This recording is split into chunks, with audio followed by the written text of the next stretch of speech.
Hello, good morning. దేవుని నామంలో మీకు అందరికీ శుభములు పలుకుతున్నాను. అందరూ ఎలా ఉన్నారు? సంతోషంగా ఉన్నారని నేను నమ్ముతున్నాను. ఈరోజు reading the Bible with me day 46కి మీకు అందరికీ స్వాగతం. నిన్న మనం సామ్స్ 33 చాప్టర్ 1 to 11 వర్సెస్ చదువుకున్నాము. ఈరోజు same Psalms 33 chapter 12 to 22 verses చదువుకుందాం. రండి, నాతో పాటు కలిసి చదవండి. యెహోవా తమకు దేవుడు గలవాడు జనులు ధన్యులు. ఆయన తనకు స్వాస్థ్యముగా ఏర్పరచుకున్న జనులు ధన్యులు. యెహోవా ఆకాశములో నుండి కనిపెట్టుచున్నాడు. ఆయన నరులందరినీ దృష్టి ఉంచి ఉన్నాడు. తానున్న నివాస స్థలములో నుండి భూలోక నివాసులందరి వైపు ఆయన చూచుచున్నాడు. ఆయన వారందరి హృదయంలో ఏకరీతిగా నిర్మించినవాడు.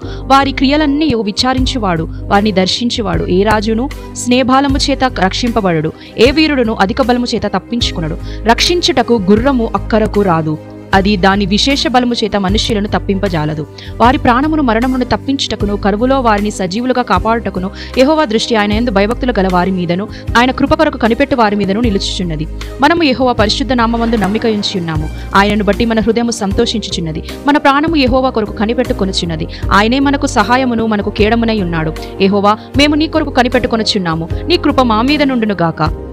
ఈ రిమైనింగ్ 12 to 22 వర్సెస్లో దావీదు ఏం చెప్తున్నాడంటే, దేవుడి పైన నమ్మకం ఉంచిన వారు ధన్యులు అంట. వారిని దేవుడు ధన్యులుగా ఎంచుతున్నాడు.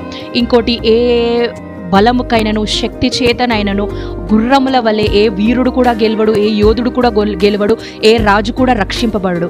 కేవలం ఆయన కృప నీ మీద నా మీద ఉంటే మాత్రమే మనం రక్షింపబడతాము అని దావీదు ఈ కీర్తనలో చెప్తున్నాడు. యెహోవా ఆకాశము నుండి ప్రతి ఒక్కరిని చూస్తున్నాడంట, ప్రతి ఒక్కరి మీద దృష్టి ఉంచినంట. ఏకరీతిగా నా మనసు నీ మనసు, నీ హృదయం నా హృదయం నిర్మించి ఉన్నాడంట. కానీ ఆ హృదయంలో ఏం నిలుపుకుంటావో, ఆ హృదయంలో ఏం పెట్టుకుంటావో అది నీ నా చేతుల్లోనే ఉంది. మనము అదే రీతిగా జెలసీని నీ హృదయంలో పెట్టుకుంటావా, కోపం నీ హృదయంలో పెట్టుకుంటావా?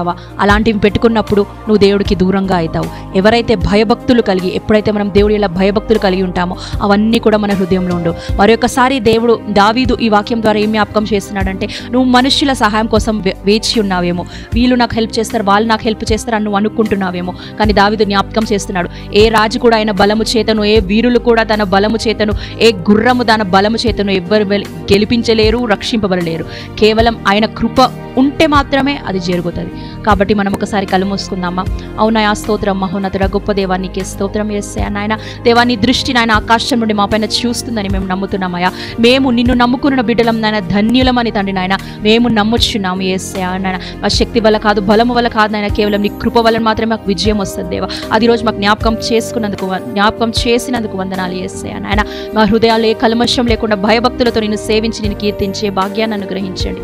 ఈ దినం నీకు అప్పగించుకుంటూ మా హృదయాలని పాద సన్నిధికి అప్పగించుకుంటూ నజరేయుని యేసు నామములో ప్రార్థించి వేడుకొంచున్నాం స్వామి. ఆమేన్.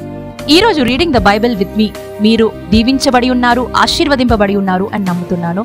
లైక్ చేయండి, షేర్ చేయండి, సబ్స్క్రైబ్ చేయండి. తిరిగి రేపు ఉదయకాల సమయం కలుసుకుందాం. అంతవరకు దేవుడి దీవెన మీపై మెండుగా ఉండును గాక. ఆమేన్.